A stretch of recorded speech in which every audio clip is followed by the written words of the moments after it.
Around the World in 80 Days, by Jules Verne. Chapter 29. In which certain incidents are narrated which are only to be met with on American railroads. The train pursued its course, that evening, without interruption, passing Fort Saunders, crossing Chain Pass, and reaching Evans Pass. The road here attained the highest elevation of the journey, 8,092 feet above the level of the sea. The travelers had now only to descend to the Atlantic by limitless plains, leveled by nature. A branch of the Grand Trunk led off southward to Denver, the capital of Colorado. The country round about is rich in gold and silver, and more than 50,000 inhabitants are already settled there. 1,382 miles had been passed over from San Francisco in 3 days and 3 nights. 4 days and nights more would probably bring them to New York. Phileas Fogg was not as yet behindhand. During the night, Camp Walback was passed on the left. Lodgepole Creek ran parallel with the road, marking the boundary between the territories of Wyoming and Colorado. They entered Nebraska at 11, passed near Sedgwick, and touched at Julesburg, on the southern branch of the Platte River. It was here that the Union Pacific Railroad was inaugurated on the 23rd of October, 1867, by the chief engineer, General Dodge. 2 powerful locomotives, carrying 9 cars of invited guests, amongst whom was Thomas C. Durant, vice president of the road, stopped at this point. Cheers were given, the Sioux and ponies performed an imitation Indian battle, fireworks were let off, and the first number of the Railway Pioneer was printed by a press brought on the train. Thus was celebrated the inauguration of this great railroad, a mighty instrument of progress and civilization, thrown across the desert, and destined to link together cities and towns which do not yet exist. The whistle of the locomotive, more powerful than Amphion's lyre, was about to bid them rise from American soil. Fort McPherson was left behind at 8 in the morning, and 357 miles had yet to be traversed before reaching Omaha. The road followed the capricious windings of the southern branch of the Platte River on its left bank. At 9 the train stopped at the important town of North Platte, built between the 2 arms of the river, which rejoin each other around it and form a single artery, a large tributary, whose waters empty into the Missouri a little above Omaha. The 101st meridian was passed. Mr. Fogg and his partners had resumed their game. No one, not even the dummy, complained of the length of the trip. Fix had begun by winning several guineas, which he seemed likely to lose, but he showed himself a not less eager whist player than Mr. Fogg. During the morning, chance distinctly favored that gentleman. Trumps and honors were showered upon his hands. Once, having resolved on a bold stroke, he was on the point of playing a spade, when a voice behind him said, "I should play a diamond." Mr. Fogg, Aouda, and Fix raised their heads, and beheld Colonel Proctor. Stamp Proctor and Phileas Fogg recognized each other at once. "Ah, it's you, is it, Englishman?" cried the colonel. "It's you who are going to play a spade?" "And who plays it?" replied Phileas Fogg coolly, throwing down the 10 of spades. "Well, it pleases me to have it diamonds," replied Colonel Proctor, in an insolent tone. He made a movement as if to seize the card which had just been played, adding, "You don't understand anything about whist." "Perhaps I do, as well as another," said Phileas Fogg, rising. "You have only to try, son of John Bull," replied the colonel. Aouda turned pale, and her blood ran cold. She seized Mr. Fogg's arm and gently pulled him back. Passepartout was ready to pounce upon the American, who was staring insolently at his opponent. But Fix got up, and, going to Colonel Proctor, said, "You forget that it is I with whom you have to deal, sir, for it was I whom you not only insulted, but struck." "Mr. Fix," said Mr. Fogg, "pardon me, but this affair is mine, and mine only. The colonel has again insulted me, by insisting that I should not play a spade, and he shall give me satisfaction for it." "When and where you will," replied the American, "and with whatever weapon you choose." Aouda in vain attempted to retain Mr. Fogg. As vainly did the detective endeavor to make the quarrel his. Passepartout wished to throw the colonel out of the window, but a sign from his master checked him. Phileas Fogg left the car, and the American followed him upon the platform. "Sir," said Mr. Fogg to his adversary, "I am in a great hurry to get back to Europe, and any delay whatever will be greatly to my disadvantage." "Well, what's that to me?" replied Colonel Proctor. "Sir," said Mr. Fogg, very politely, "after our meeting at San Francisco, I determined to return to America and find you as soon as I had completed the business which called me to England." "Really?" "Will you appoint a meeting for 6 months hence?" "Why not 10 years hence?" "I say 6 months," returned Phileas Fogg, "and I shall be at the place of meeting promptly." "All this is an evasion!" cried Stamp Proctor. "Now, or never!" "Very good. You are going to New York?" "No." "To Chicago?" "No." "To Omaha?" "What difference is it to you? Do you know Plum Creek?" "No," replied Mr. Fogg. "It's the next station. The train will be there in an hour, and will stop there 10 minutes. In 10 minutes several revolver shots could be exchanged." "Very well," said Mr. Fogg.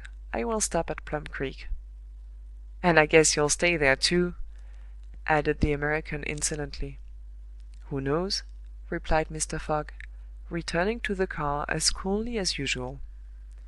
He began to reassure Aouda, telling her that blusterers were never to be feared, and begged Fix to be his second at the approaching duel, a request which the detective could not refuse. Mr. Fogg resumed the interrupted game with perfect calmness. At 11 o'clock the locomotive's whistle announced that they were approaching Plum Creek station. Mr. Fogg rose, and, followed by Fix, went out upon the platform. Passepartout accompanied him, carrying a pair of revolvers. Aouda remained in the car, as pale as death. The door of the next car opened, and Colonel Proctor appeared on the platform, attended by a Yankee of his own stamp as his second. But just as the combatants were about to step from the train, the conductor hurried up, and shouted, "You can't get off, gentlemen." "Why not?" asked the colonel. "We are 20 minutes late, and we shall not stop." "But I am going to fight a duel with this gentleman." "I am sorry," said the conductor, "but we shall be off at once. There's the bell ringing now." The train started.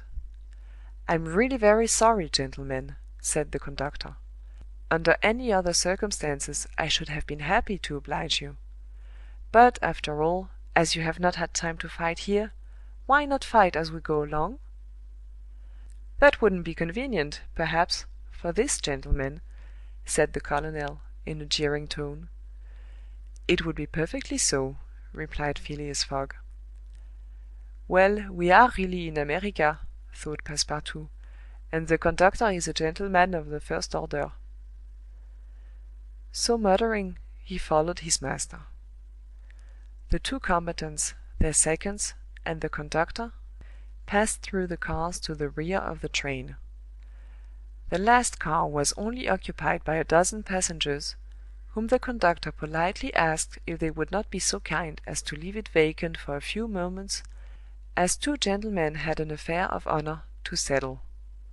The passengers granted the request with alacrity, and straightway disappeared on the platform. The car, which was some 50 feet long, was very convenient for their purpose. The adversaries might march on each other in the aisle, and fire at their ease. Never was duel more easily arranged. Mr. Fogg and Colonel Proctor, each provided with two 6-barreled revolvers, entered the car. The seconds, remaining outside, shut them in. They were to begin firing at the first whistle of the locomotive. After an interval of 2 minutes, what remained of the two gentlemen would be taken from the car. Nothing could be more simple. Indeed, it was all so simple that Fix and Passepartout felt their hearts beating as if they would crack.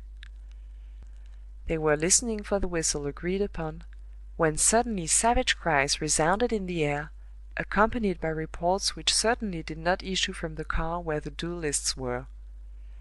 The reports continued in front and the whole length of the train. Cries of terror proceeded from the interior of the cars. Colonel Proctor and Mr. Fogg, revolvers in hand, hastily quitted their prison, and rushed forward where the noise was most clamorous. They then perceived that the train was attacked by a band of Sioux. This was not the first attempt of these daring Indians, for more than once they had waylaid trains on the road. 100 of them had, according to their habit, jumped upon the steps without stopping the train, with the ease of a clown mounting a horse at full gallop. The Sioux were armed with guns, from which came the reports, to which the passengers, who were almost all armed, responded by revolver shots. The Indians had first mounted the engine, and half stunned the engineer and stoker with blows from their muskets. A Sioux chief, wishing to stop the train, but not knowing how to work the regulator, had opened wide instead of closing the steam valve, and the locomotive was plunging forward with terrific velocity. The Sioux had at the same time invaded the cars, skipping like enraged monkeys over the roofs, thrusting open the doors, and fighting hand to hand with the passengers.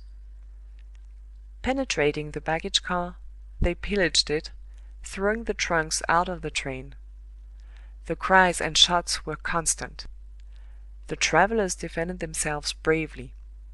Some of the cars were barricaded, and sustained a siege, like moving forts, carried along at a speed of 100 miles an hour.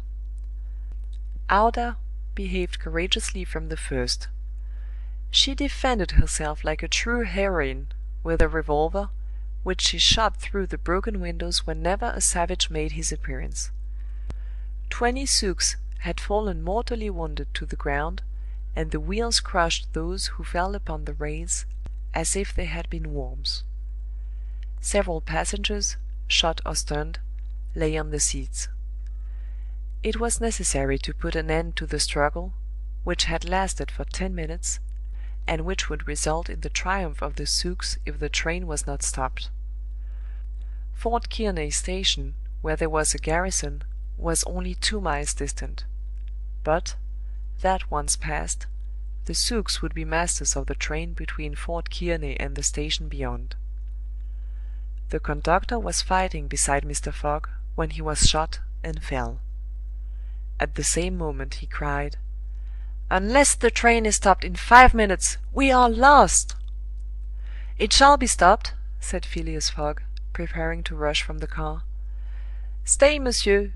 cried Passepartout. "I will go."